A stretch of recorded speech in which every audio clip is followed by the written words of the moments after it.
इस मंच पर विराजमान हमारे यशस्वी प्रधानमंत्री आत्मनिर्भर भारत का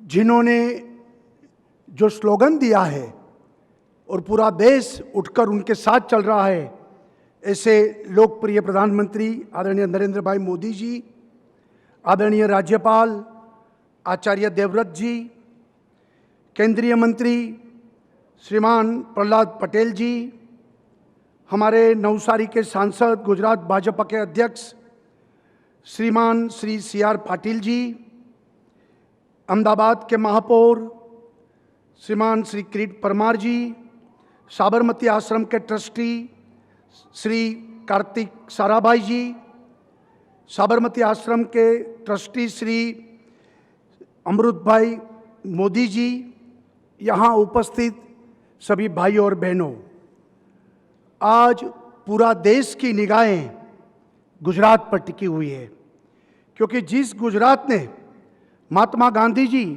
और सरदार वल्लभ भाई पटेल के नेतृत्व में आज़ादी की जंग की अगुवाई की थी और ब्रिटिशरों को भारत भूमि से खदेड़ने का जो काम किया है, वही गुजरात की भूमि पर आज आज़ादी की सेलिब्रेशन और सालगिरह के कार्यक्रम में उनका शुभारंभ भी आज गुजरात से हो रहा है। गांधी जी और सरदार साहब ने जन सहयोग से हमें आज़ादी दिलाकर स्वतंत्रता का जयघोष किया और हमें स्वराज मिला। आज जब देश आज़ादी का 75 वर्ष अमृत महोत्सव का शुभारंभ कर रहे हैं, तब गुजरात की भूमि के सपूत और स्वराज्य से सुराज्य की यात्रा के प्रणेता आदरणीय प्रधानमंत्री जी हमारा मार्गदर्शन करने के लिए पधारे हैं और साबरमती आश्रम की ये भूमि से 1930 में आज के ही दिन 12 मार्च को महात्मा गांधी जी ने ऐतिहासिक दांडी कूच का आरंभ किया था और दांडी यात्रा की 91 साल की आरंभ अवसर पर आज आज़ादी के अमृत महोत्सव के शुभारंभ और अवसर पर पूरा देश आदरणीय नरेंद्र भाई मोदी के नेतृत्व में एकजुट होकर लिव फॉर द नेशन मंत्र के साथ आज विकास की राह पर विश्व गुरु बनने के लिए जा रहा है। हमारा देश अपनी आज़ादी के 75 साल पूरे होने का जश्न मनाने जा रहा है और आज़ादी के इस अमृत महोत्सव की शुरुआत गुजरात के अहमदाबाद के पवित्र साबरमती आश्रम से हो रही है। ये हमारे लिए सौभाग्य की और गर्व की बात है कि माननीय प्रधानमंत्री जी ने इसके लिए गुजरात को चुना और मैं उनका हृदय से आभार व्यक्त करता हूँ। आज ही के दिन पूज्य बापू ने साबरमती के इस आश्रम से अंग्रेजों की दमनकारी नीति के खिलाफ दांडी यात्रा की शुरुआत की थी। 81 पदयात्रियों ने 368 किलोमीटर दूर दांडी के समुद्र तट तक ये ऐतिहासिक पदयात्रा की थी। 25 दिन की यात्रा के बाद 6 अप्रैल को बापू ने दांडी के समुद्र किनारे एक चुटकी नमक उठाकर नमक का कानून तोड़ा था।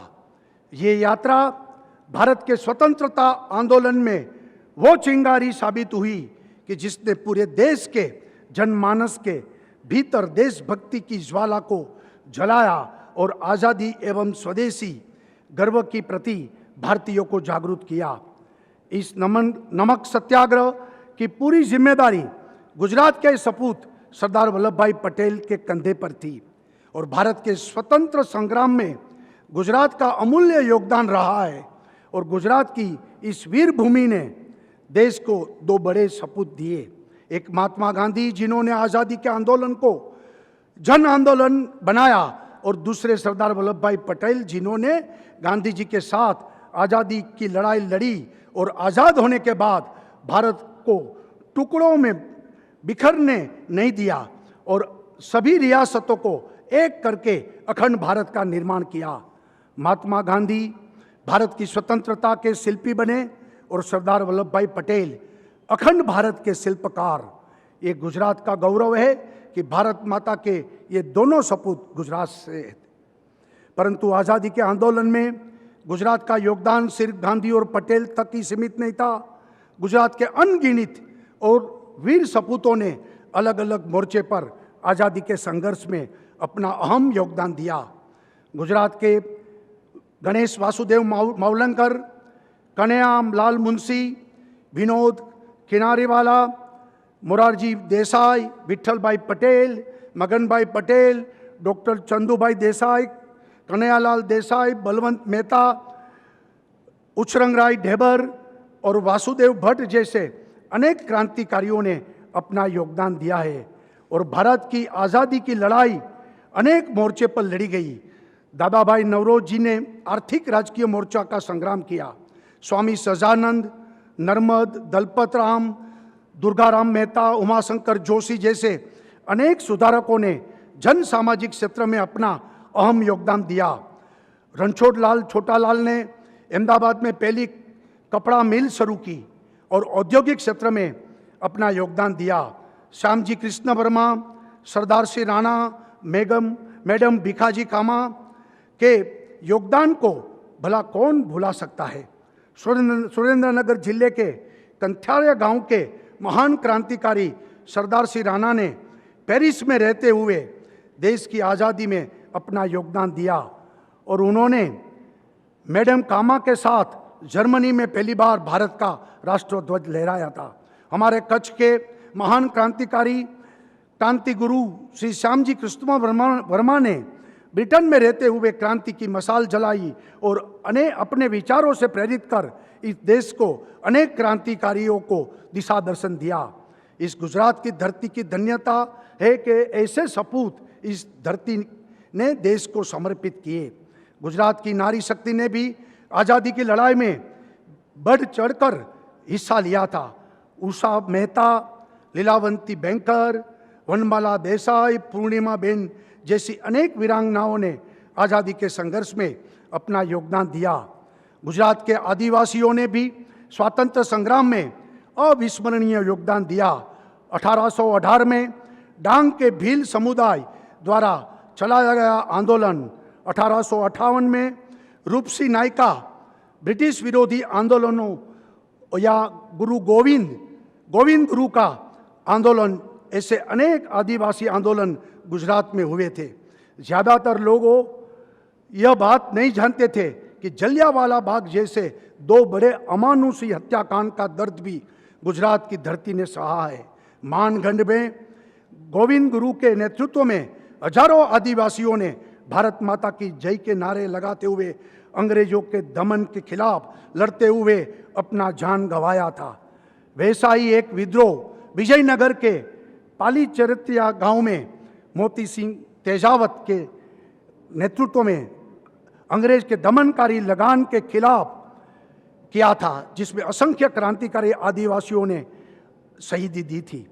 गुजरात के लिए सौभाग्य की बात यह रही है कि पूज्य बापू ने अपना सबसे ज़्यादा समय गुजरात में बिताया और उनका ये साबरमती आश्रम अनेक महत्वपूर्ण ऐतिहासिक पलों का साक्षी रहा है।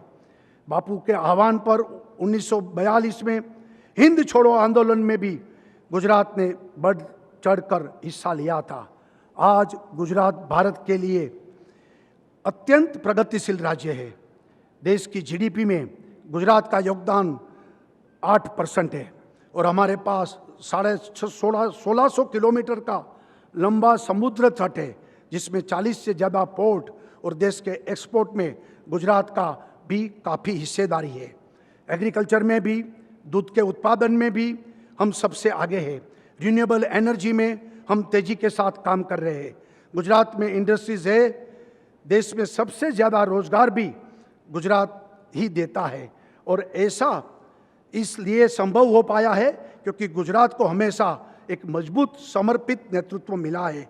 यह हमारा सौभाग्य रहा है कि 2001 से 2014 तक भारत के प्रवर्तमान प्रधानमंत्री जी श्री नरेंद्र भाई मोदी जी ने गुजरात के मुख्यमंत्री रहे हैं और जिन्होंने हमेशा प्रजा को केंद्र में, जनता को केंद्र में रखते हुए सिटीजन सेंट्रिक व्यवस्थाएं बनाई। ज्योतिग्राम योजना से घर घर बिजली पहुंचाने का की उन्होंने योजना बनाकर सफल साबित किया और घर घर पानी पहुंचाने के लिए हम आगे जा रहे हैं। गुणवत्ता युक्त शिक्षा देने की बात हो या फिर घर घर शौचालय बनाने की बात हो, ऐसी बहुत सारी योजनाएं जो पहले गुजरात में सफलतापूर्वक लागू की गई है, अब पूरे देश में प्रधानमंत्री जी के नेतृत्व में ये लागू हो रही है। मैं मानता हूँ कि जो देश अपने इतिहास को भूल जाता है वो अपने वर्तमान और भविष्य की राहें भी भूल जाएगा। इसलिए स्वतंत्र संग्राम के हमारे महान वीरों का बलिदान और उनका योगदान हमारे दिलों में सदैव अंकित रहे, और इसके लिए हमारी सरकार ने गांधी टूरिज्म सर्किट बनाई, नेशनल सॉल्ट मेमोरियल बनाया, ट्राइबल म्यूजियम का निर्माण हो रहा है, गांधी आश्रम और राष्ट्रीय शायर झवेरचंद्र मेघानी के स्मारक स्थानों को विकसित किया जा रहा है, और दुनिया की सबसे बड़ी ऊंची प्रतिमा स्टैच्यू ऑफ यूनिटी का निर्माण किया। गुजरात हमेशा ही देश को नेतृत्व देता आया है और आगे भी देता रहेगा। मुझे पूरा विश्वास है कि गुजरात देश का ग्रोथ इंजन बनकर देश के विकास का अपना योगदान देता रहेगा। जैसे गुजरात देश की आज़ादी की लड़ाई का केंद्र और बिंदु रहा है, वैसे ही भविष्य में विकास का भी, डेवलपमेंट का भी बिंदु रहेगा। मैं प्रधानमंत्री जी को विश्वास दिलाता हूँ कि हम गुजराती 24 घंटे पूरे तन मन से मेहनत करके समर्पित भाव से देश की सेवा करते रहेंगे।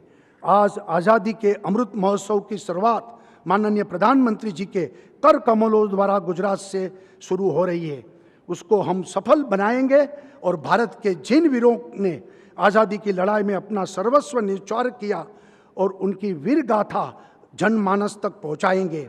आज साबरमती आश्रम से निकलकर 25 दिन बाद दांडी यात्रा पहुंचेगी, और यात्रा की प्रेरणा द्वारा हम राष्ट्र चेतना और राष्ट्र भावना की अलग जगाएंगे और जन जन के साथ में जोड़कर इस यात्रा को जन यात्रा बनाएंगे। जय जय गरीबी गुजरात, भारत माता की जय।